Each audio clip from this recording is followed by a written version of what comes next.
Hello, good evening, and welcome to UPfront.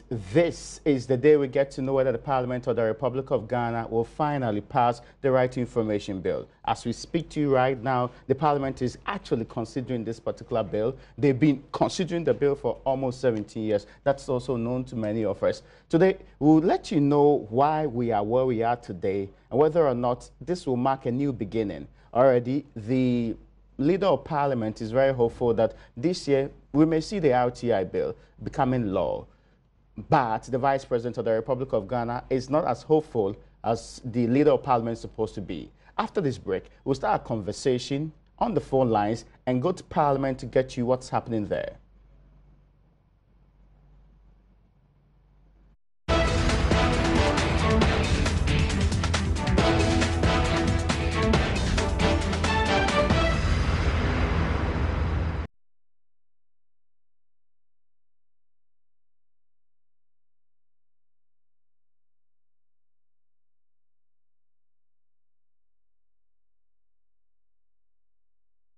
Welcome back. This is UPfront. My name is Raymond Alqua. So today we're spending some time getting to let you appreciate exactly what this Right to Information Bill is about and why the Parliament of this country is failing and consistently to pass this particular bill. Now, what you should know up till now is that we spent some almost 17 years. It's been working in and out of Parliament without any success. Now, this year, according to the Vice President of the Republic of Ghana, we may not see the bill become law.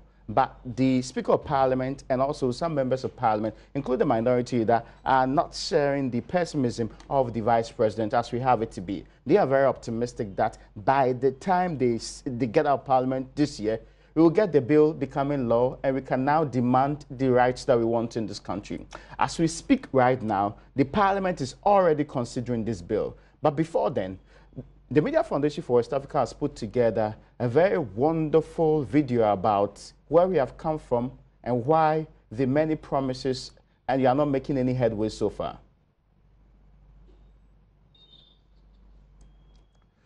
Well, let's go and speak to the Executive Director of the Media Foundation for West Africa and get to appreciate exactly what's been happening. Suleiman Abraham, you're welcome to UPfront.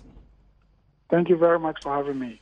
And of course, it's been made several times that as we speak, the consideration is happening. Parliament is seeking, among other things, to make sure that the bill is passed or we progress with this particular bill. Now, are you optimistic, contrary to what the Vice President has told us, that we'll pass this bill today?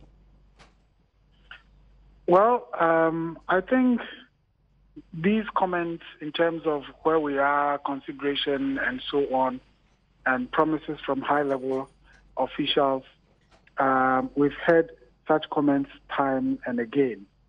And I think that the right thing for officials of this government to do when it comes to the RTI bill, indeed, if it is to be a promise, should be a promise that they would not promise on the RTI bill again, because we've had enough. And as we said in our statement yesterday, we feel that it is something that is quite embarrassing, to have no less a person than the President himself, his Vice President, the Speaker of Parliament, Ministers of State, having made statements and promises with definitive timelines since last year. And then they keep on repeating the stories and the promises and so on and so forth. I think the right thing is for them not to continue with promising, but just focus and give us the bill. I think that is what has to happen. Is that there are so many amendments because this is a high-interest bill. And the argument is that which one would you prefer?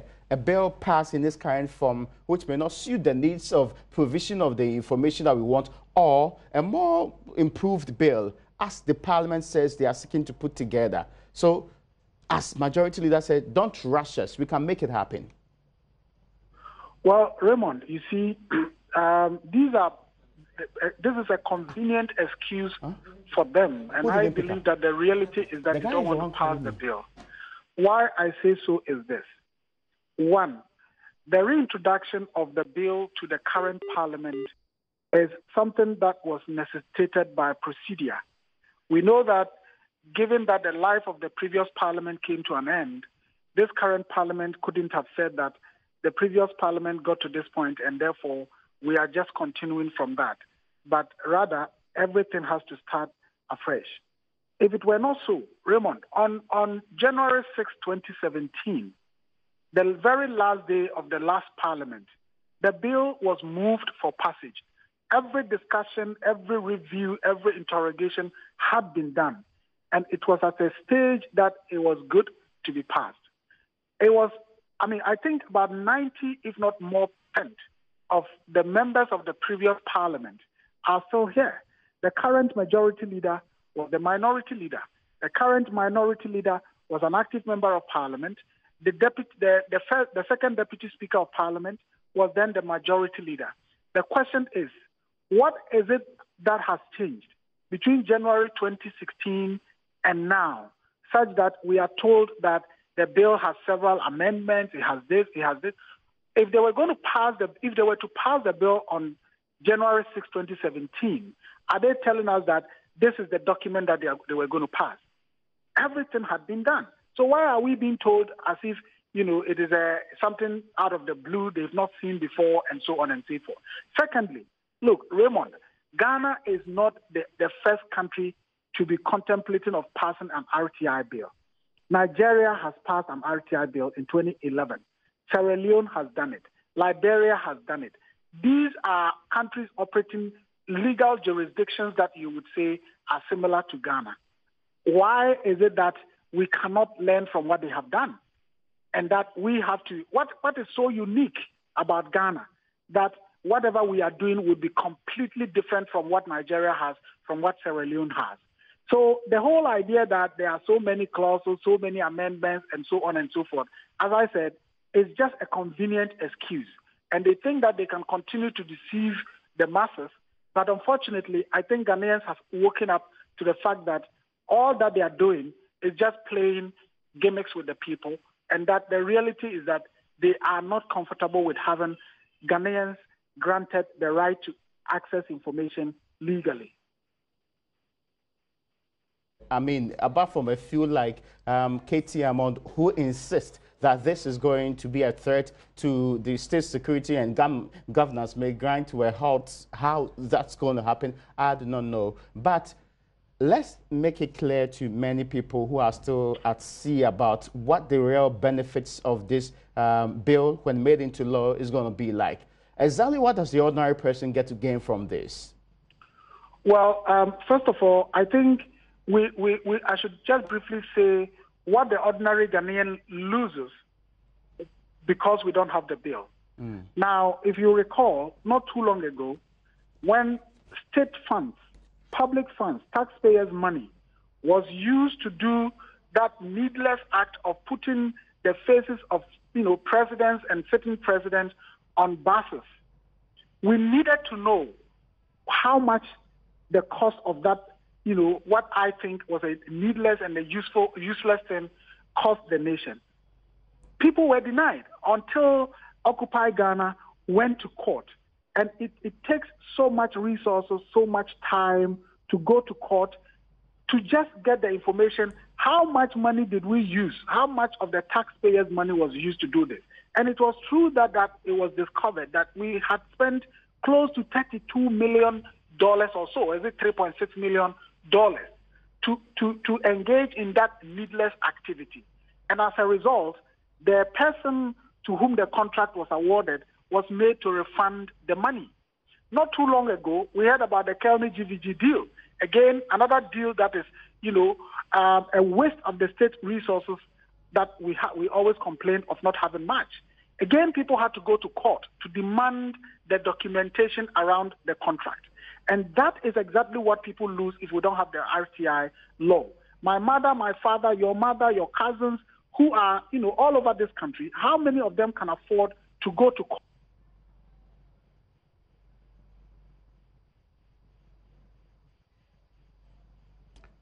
Yeah, Mr. Brahma. Okay, I think I've lost him on the line there, and sure she's able to get him back to complete that thought on what's supposed to be the actual use of this bill to ordinary people in this republic. Now, let me go to the other line, because one other person that's been pushing hard for this is private legal practitioner, a distinguished man by all standards and qualifications, Samson Ladi Ayene. You're welcome, sir.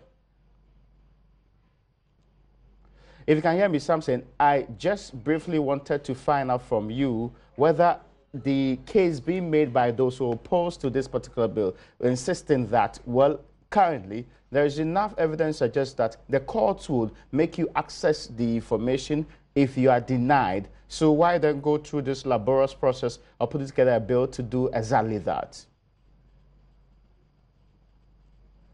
I'm afraid I don't have him to on the line, and we sure should be able to get him and get a brighter appreciation of this. But this is not in a vacuum. This is important because, as has been said, the information needed for every other person to operate properly in this country is what we are talking about. One of the things that are very critical at this point in time is that being part of this bill, as I've told you before, the Vice President said not long ago that it will be passed next year. Now, the majority leader in Ghana's parliament says that it may, that was the operative word there, it may enter into 2019, the same protocol point. But the Speaker of Parliament had earlier been clear in his mind that this bill will be passed before this year will end, and much of that you've heard. And he said this on November 12, 2018. In fact, he was very clear that what is left is not as huge as something that could prevent the Parliament of the Republic of Ghana from considering this. We will talk about Parliament and its operations too on this particular bill, because I'm sure Joseph has been going through this particular process for some time now. He's been following up with what's been happening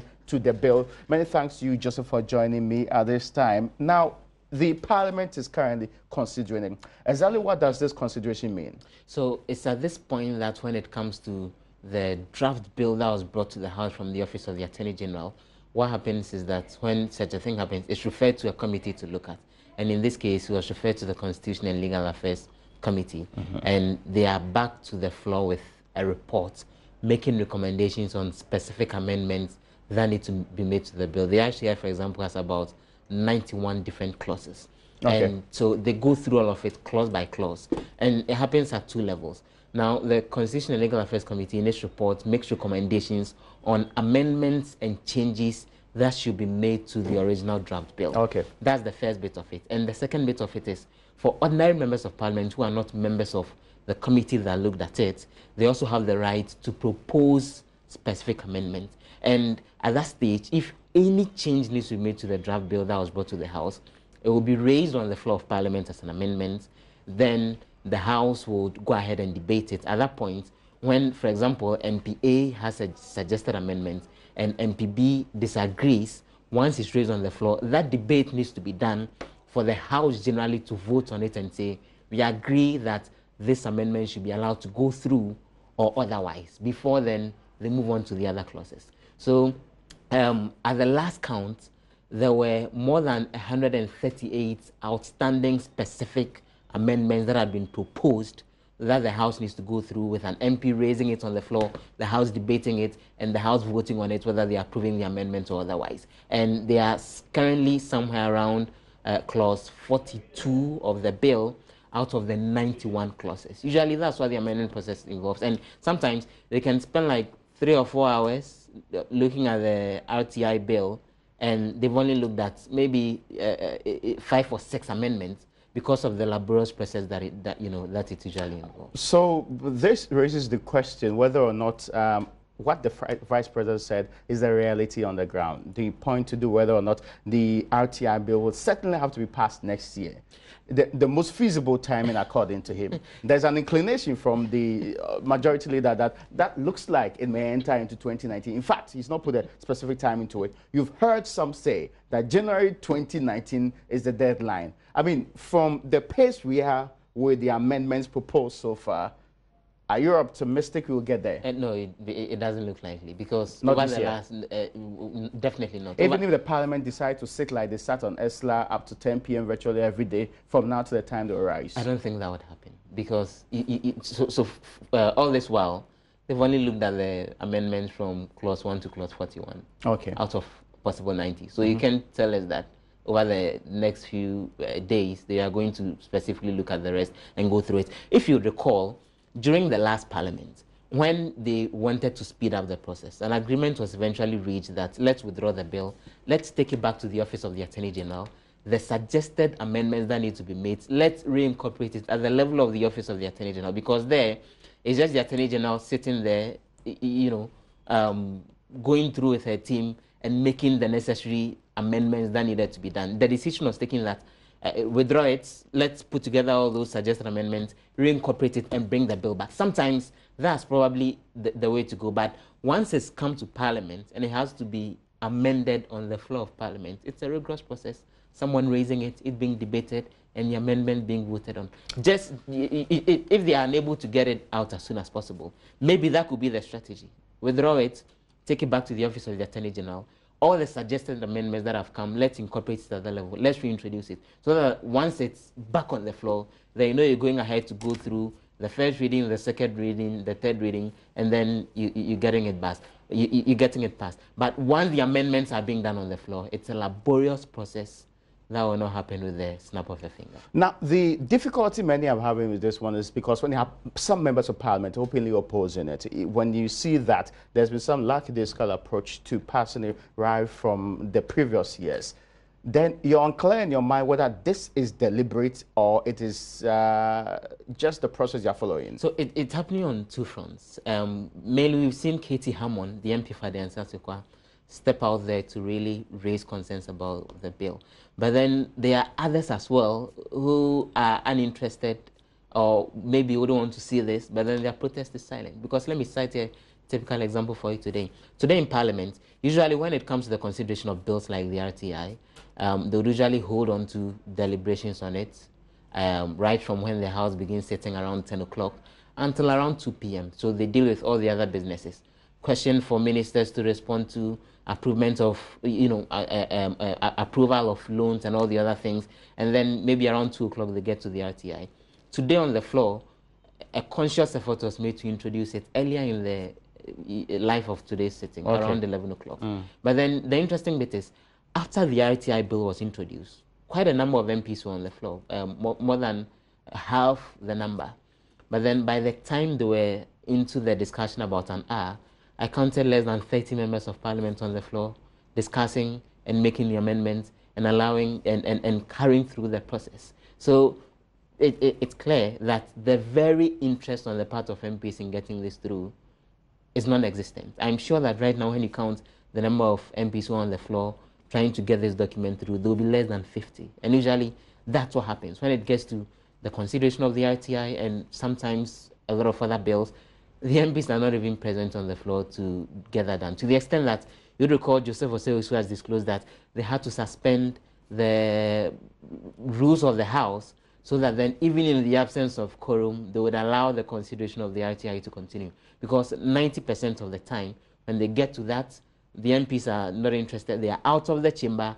No one is there to help with the conversation, and they don't even have the quorum to go ahead with it, which is where Katie Hammond will then have the leeway to raise issues of quorum and demand that they suspend. Yeah, that's an issue that's also been coming up consistently on this particular one. But we will soon be joined by the chairman of the Legal, Constitutional and Parliamentary Affairs Committee of Parliament on this particular matter. He is the one spearheading the passage of this particular bill. Of course, I mean, his committee worked on it and pushed it to the main chamber for them to deliberate on it. But we understand still they are talking to the bill and seeking, among other things, to finalize this as we speak. But Joseph, January 2019, wonderful timeline. Are we likely to go by it?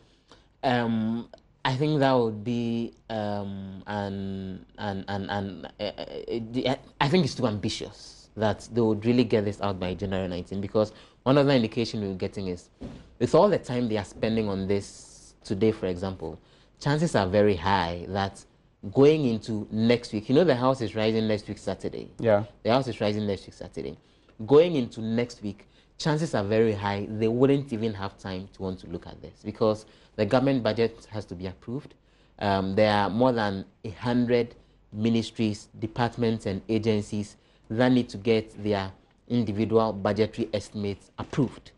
I get the feeling the only reason why they even had time today to consider the RTI bill was actually because various committees were still meeting to get the budgetary estimates of the departments and ministries approved. And so then they had the time to cover other things. From next week in particular, and we see this during the life of every parliament and when the year is coming to an end, that there is 100% focus on the budgetary estimates.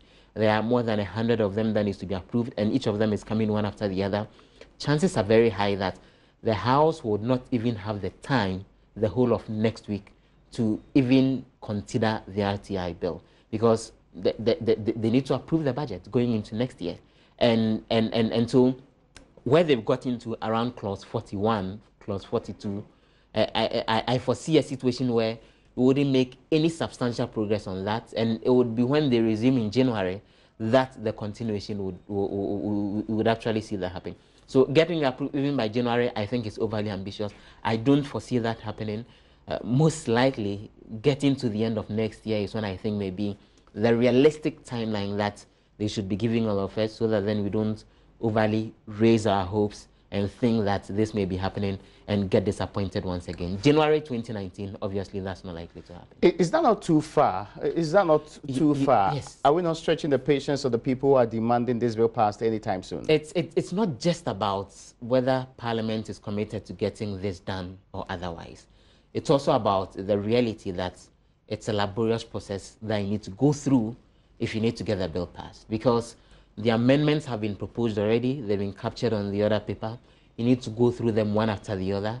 We've heard from the RTI coalition. They repeatedly made the point that what should be passed eventually should not just be an RTI bill, but a credible bill that can stand the test of time, and that they need to ensure that all the concerns that have come up are captured and the necessary amendments are done. And in fact, we saw situations of organizations, including various civil society groups, go ahead and propose amendments at the level of the, committee, the Constitutional and Legal Affairs Committee, when they're looking at the bill. All of those amendments need to be put in. So the way Parliament does its stuff is that a laborious process needs to be gone through before these amendments needs to be done.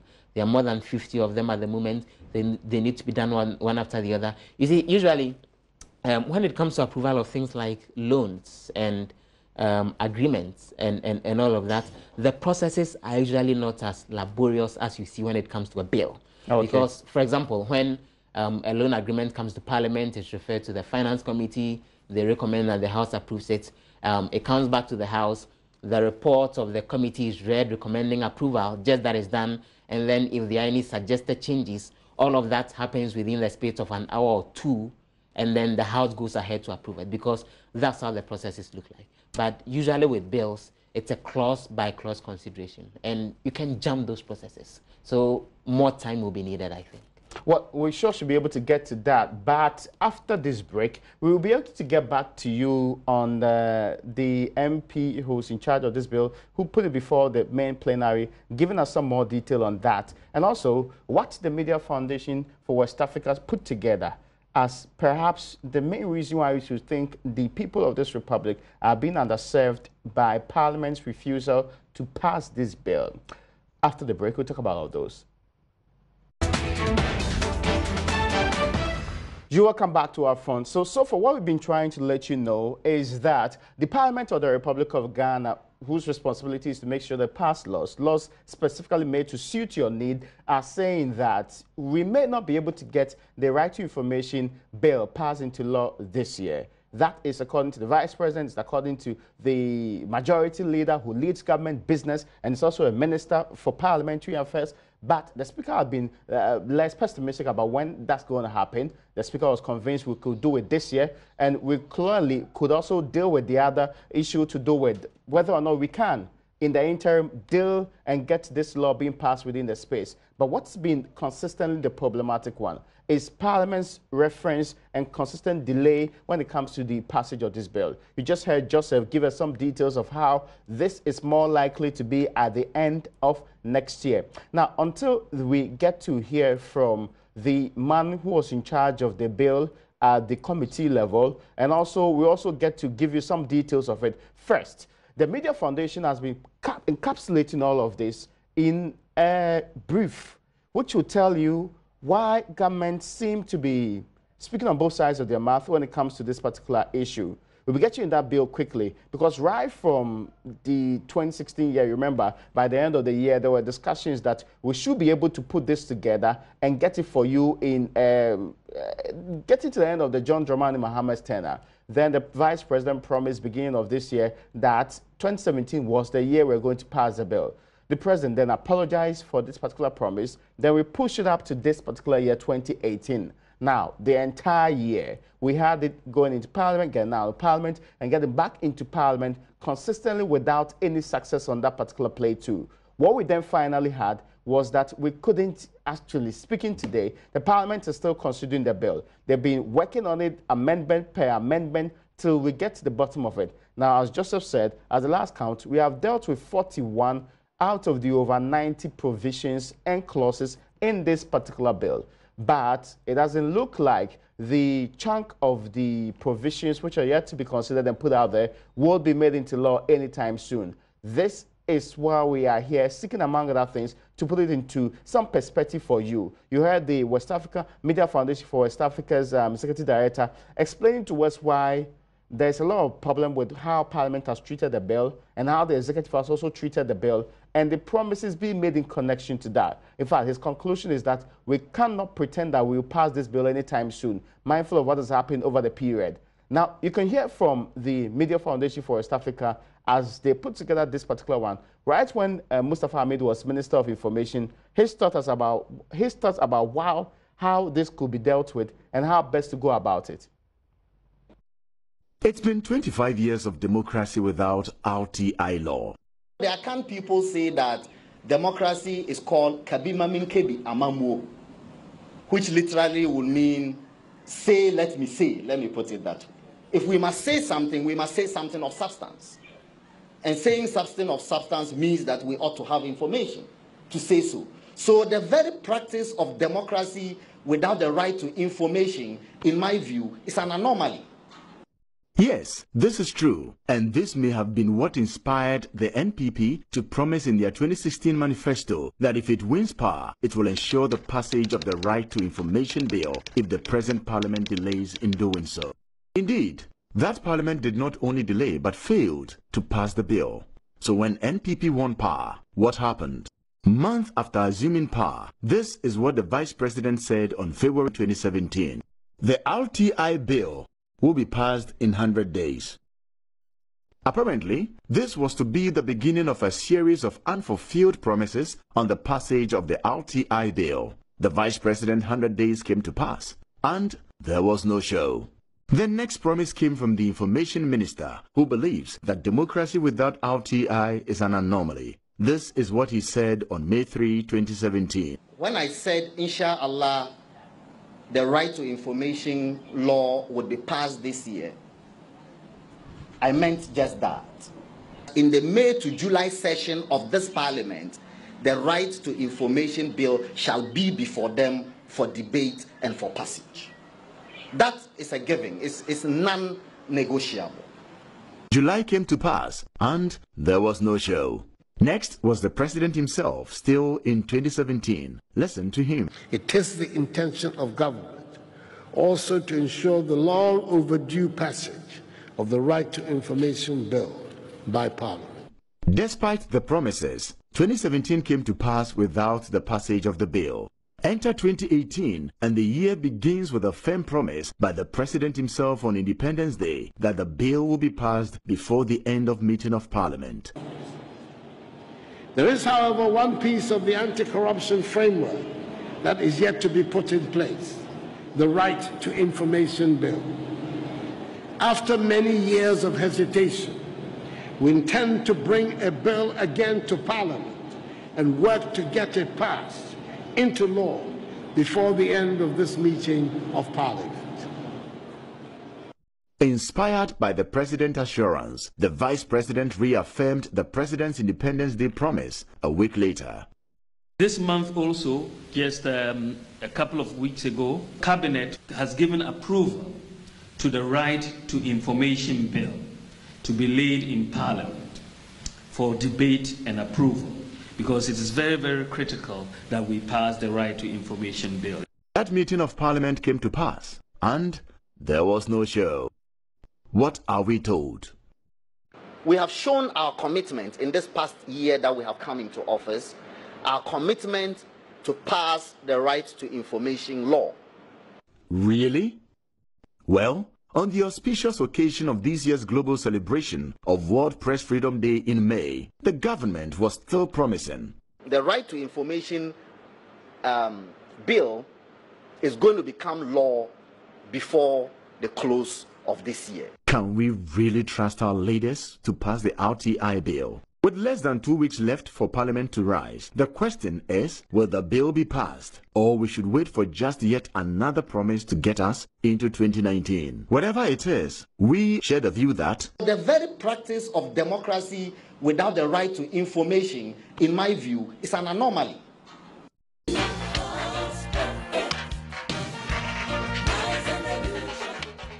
And you heard the immediate past information minister making that declaration there, but as we speak today, we still don't have that particular bill being passed into law. Well, it's interesting how the development is going, but my colleague Joseph Okugapo spoke to the chairman of the Legal, Constitutional and Parliamentary Affairs Committee of Parliament. This is what he said about how far they've come with work on this particular bill.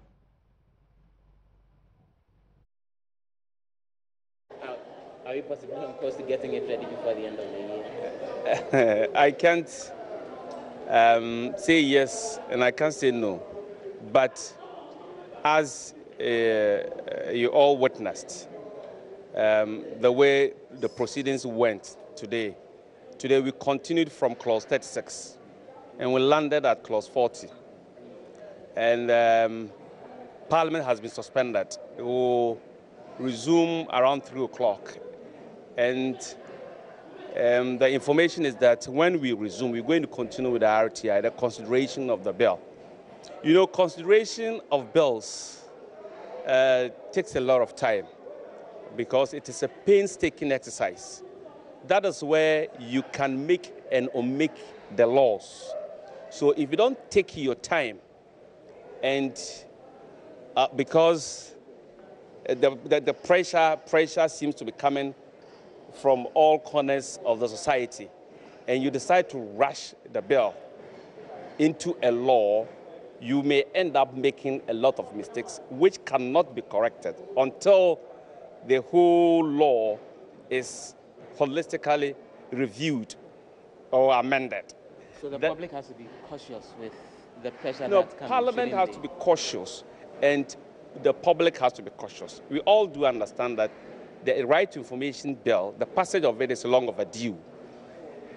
Yes, we have to speed up the process, but we have to speed up the process with a lot of accuracy and meticulousness. That is very important. If you don't do that and you get yourself crumbled under the pressure, you end up coming up with a law which is bedeviled or deplete with a lot of defects. Is that to say this external pressure to you is unhealthy? As for the external pressure, it's not necessarily unhealthy, so to say. You are also exercising your right, but you must bear with us with respect to the workings of Parliament. Because now we are considering the budget. On the scale of preference, the budget is more important than the RTI now. Because if we don't, approve of the budget, how do we run the country? We can't. Even the RTI, when it becomes a law, will be funded by the budget. So as it is at the moment, the budget is of more paramount importance than the RTI. But today, when the opportunity came, or when the opportunity presented itself, we have been able to make some relatively substantial progress with respect to the consideration of the RTI. So everything is on course. Yeah, finally from me, now, what is the challenge? What are the impediments against the passage of the RTI bill this particular meeting? What is the challenge? I've told you, today is 12th, and we are going on recess on the 22nd. As I'm talking now, reports from the various committees with respect to the consideration of the budget estimate relating to the various ministries, agencies, and departments have started trickling in.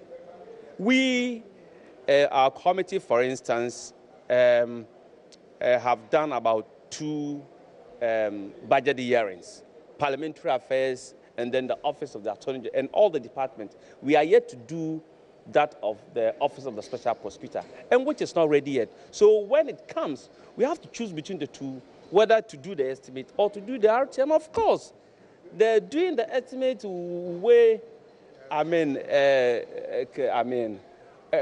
reigns more, to me now, reigns more supreme to the consideration of the RTI. Wouldn't we have envisaged this, because we knew that the budget will be taken this time around? Couldn't we have envisaged this so earlier we could have sped up the processes towards passing this? When a bill gets to a consideration state, apart from proposed amendments that will be brought by the committee, you cannot anticipate the plethora of amendments that people will be proposed on the floor of Parliament.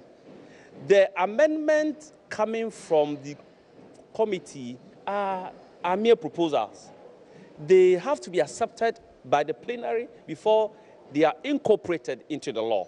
So you cannot tell whether on the floor people or members are likely to engender more amendments. And you cannot say that because you have brought your amendment, the amendment should be accepted hook, line, and sinker. I think that is not how the parliamentary process is about. So just for clarity, we can expect that you continue to prioritize the budget estimates over the RTI. For now, yes, for now, yes, because that is very, very important. If we don't do that, the whole machinery of government will crumble to a halt. And is that what we want now? I don't think so. So the RTI, those of you who have been here for a while, will attest to the fact that we have given it the necessary agency that it deserves. So at all material times, it gets published on the other paper. And we haven't relented at all in our effort in ensuring a speedy and accurate passage of the law, of the bill into a law. So we are doing our best. I attempted a count. There were less than 30 MPs on the floor as at the time that you are getting to the end of the consideration of the RTI. To the extent that you make the point that consideration is such an important part of getting any law done, isn't it disappointing that the MPs are not showing a lot of interest? It's not about, you see, when you go to even some of these established democracies, you can go to UK, you can go to Canada. You're welcome back. So you heard there, the man speaking is the chairman of the Legal, Constitutional and Parliamentary Affairs Committee of Parliament. Luckily, he joins me now in studio. Welcome, sir. Thank you. Now, we need to rush through this. So where are we now, specifically? Where are we when it comes to the amendments? And let me say good evening to all your viewers. Let me say that today we dedicated the whole day substantially for the continuation of the consideration of the RTI bill. That explains why I'm even late. Okay. We started in the morning, and the House was suspended for a while, 1.5 hours. Yeah. Then we resumed it. We continued. Oh, no, but I get that. I just want to know where we are right now. So as I'm talking at the moment, we've now gotten to clause 44. 44. And we have about 96 clauses. 96 clauses. 96 clauses. But we have a lot of amendment. We have about the proposed amendments that came from the committee are 136. But you know that as and when an amendment is proposed on the floor of Parliament, members also have the liberty to further propose amendments. So how many amendments are left? As for how many amendments are left, it cannot be determined. No, I cannot but say it now. What I want to find out from you is that now we have more than 50 more to go, right? More than 50 more clauses for you to do it. And we have 10 days for you to rise. That's for this year. That will be the end of it. Can you finish and pass this bill this year?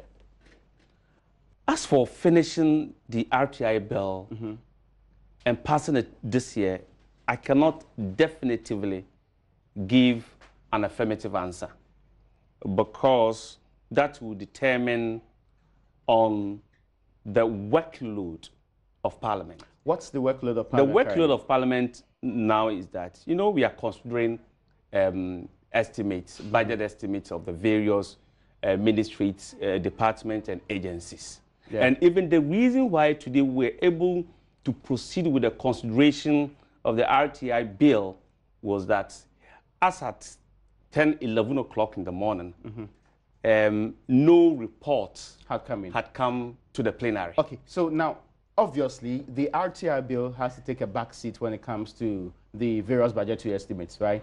Because on the scale of preference, it is the analysis of the budget estimate, to me, that should reign supreme over the RTI bill for now. Yeah. Because you will agree with me that if we don't consider the budget estimates and ultimately pass the appropriation bill, how do we expect the machinery of government to run in the ensuing year? That's 2019. If we don't consider it and pass it urgently before Parliament rises on the 22nd of this month, it means that the whole machinery of government will come to a standstill. So for now, yes, what is of paramount importance to Parliament is... How many days will it take for you to pass all the budgetary estimates? I cannot tell, because various committees are working now. You have 10 days. Yes. You have just 10 days left. Tell me, feasibly, can you pass the RTI bill this year? No, I cannot tell. I cannot tell, but we are doing the best we possibly can to ensure that the RTI bill is passed. Okay. Failing which, we have to take it to next year. Okay, so next year, is there a time frame that we are likely to get? No, there's no time frame, because you cannot give a time frame to the passage of a bill, to my mind, when it gets to the consideration stage. Anything at all can happen. You can take a proposed amendment, and the whole Parliament will be bogged down by amendments and counter amendments. And that is how a consideration of bills is done. So the Vice President is right when he says that this bill most likely will be passed next year. To a large extent, he's right. But you see... And the majority leader too have said he's leader of government business. The fact of the matter is that this current Parliament has shown a lot of commitment. Yet it's not passed. Yes, we have shown a lot of commitment, and substantially we've done part of the bill. Substantially, we've done part of the bill. If out of 96 clauses, we've done up to 45, it means we are almost halfway through the bill.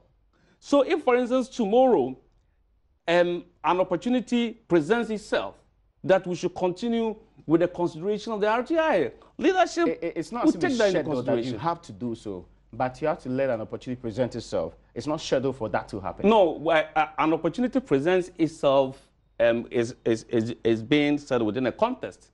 If tomorrow no report is brought to Parliament, a report from a committee with respect to their examination of the budget estimate, it means that there is an opportunity for Parliament to continue with the consideration of the RTI bill. Do you feel you are being bamboozled into passing this bill? No, we are not being bamboozled. Are you MPs legitimately, willingly pursuing this bill from deep within your heart? You see, we are not being bamboozled, and I will not admit that we are being pressurized.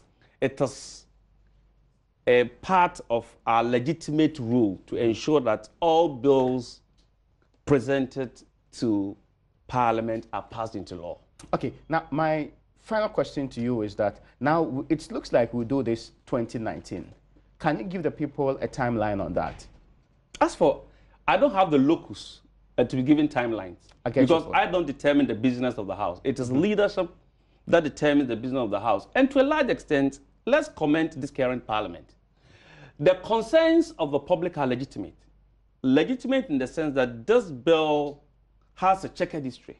It has been in Parliament for almost 20 years. But one of you is even insisting. If Parliament says that this current Parliament says that it will pass a bill, and the bill hasn't been passed, the public will still raise a concern. And that concern to me is legitimate. There are concerns that even today, when you had enough time to do it, the number of your colleagues who were in Parliament were less than 50. But that still didn't torpedo the continuation of the process. We continue with it. But it shows that you're not committed to this. No, at all material time, since I came to Parliament, when it gets to consideration of bills, more often than not, you don't see members of Parliament sitting in Parliament. And you're convinced that there will not be any quorum issue raised? No quorum issue, no issue of quorum was raised today. And you remember, that's why I've been saying that this current Parliament has shown a lot of commitment, because before the reading of the budget, the first deputy speaker was in the chair. Okay. And a quorum was raised, and the speaker had to suspend the standing orders to enable the plenary to continue with the consideration of the bill. And that is a scintilla, I mean, an evidence of the commitment demonstrated by this current House. But what we know for a fact is that it's more likely you're not going to have the bill passed this year. It's more likely we do not know exactly the timing for next year when it's going to be passed. We are doing it's January possible. It's January possible. That's what I'm saying. I don't want to be given timeline. I get your point, but my time is up. Forgive me. We should continue this conversation some other day. Well, folks, that's where we tie the nice ribbons on today's edition of Upfront. What unclear timelines on the Right to Information Bill. Thank you so much.